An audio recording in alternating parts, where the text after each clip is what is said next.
So I've started a project that I'm not even really sure I'm going to end. It'll just be something I start and fizzle out, but who knows, maybe I'll see it to completion. Of going back to my education, my bachelor's experience, especially within saxophone playing, and where that has landed me is discovering all those old saxophone quartet pieces that I used to play from the time I was a freshman all the way to the time that I was a senior.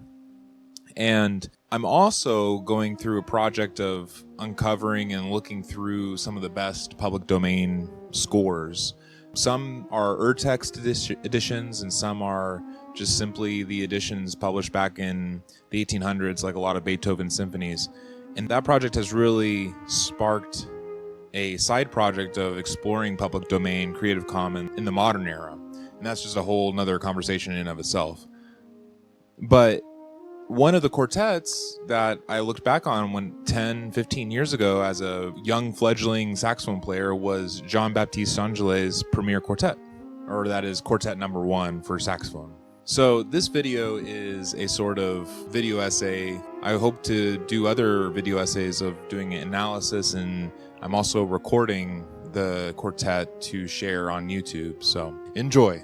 So when we think of 19th century composers, names like Chopin, Liszt, Schumann, and even Beethoven, we don't really think of Singelee, but he's one of the names in the Romantic era that shaped the history of an instrument we all recognize, the saxophone.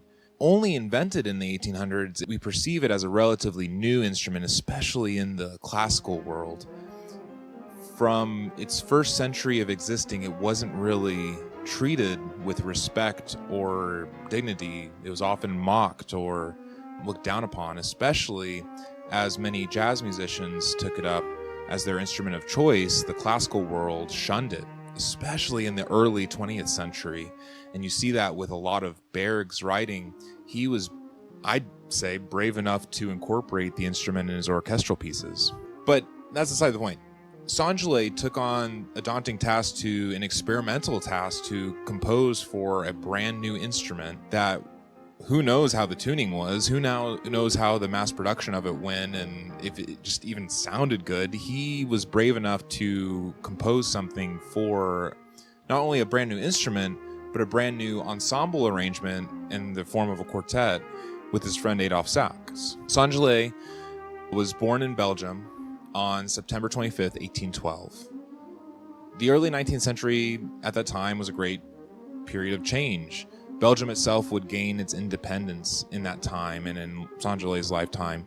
And we have other things like Beethoven's coming to fame and Napoleon trying to conquer Europe and a lot of other things happening in the 19th century.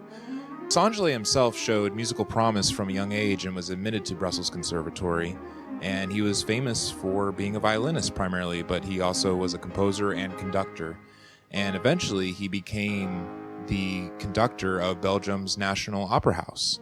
And it was there that he began to have a front row seat to the evolution of orchestral and operatic music in the Romantic era.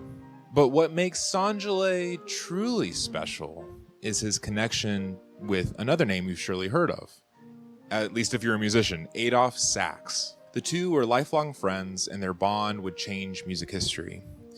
When Sax invented the saxophone in the 1840s, it wasn't immediately embraced by composers or orchestras, like I said previously. Singelee saw the instrument's potential and became one of its earliest champions, composing a number of pieces for it.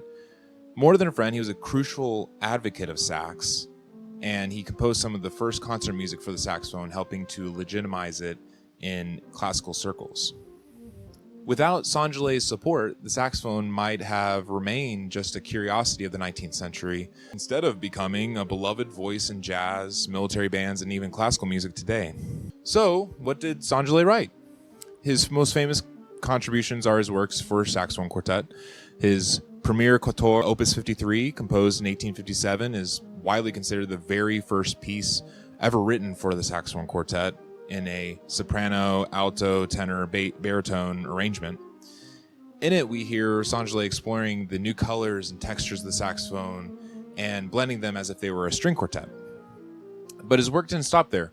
Singelee composed solos and chamber pieces for saxophone, concertinos, fantasias, duos, each one designed to show off the lyrical, agile, and expressive compatibilities of the new instrument.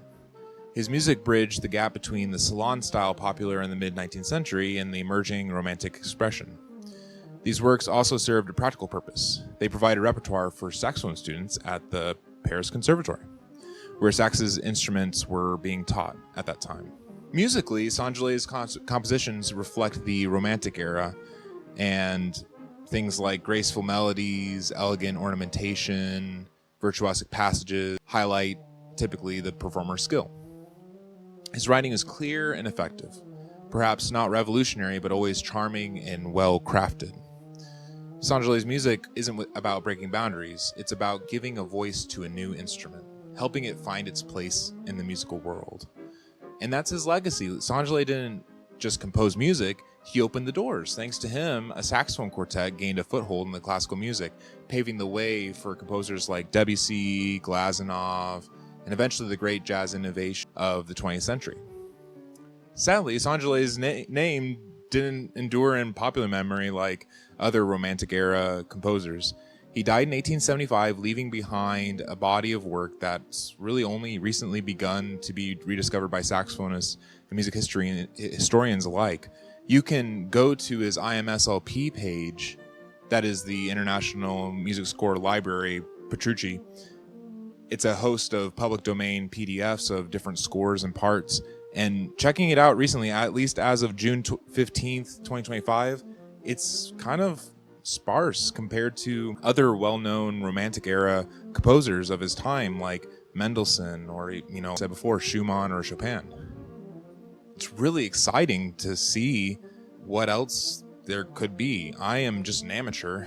I'm no professional music historian or scholar, but hopefully we just fill up that IMSLP page for resources for all musicians, especially saxophonists, who need public domain literature that, frankly, everything is so modern that, to access sometimes, whether publishers go out of business and out of print, things are still in the copyright and there's no permission to touch it.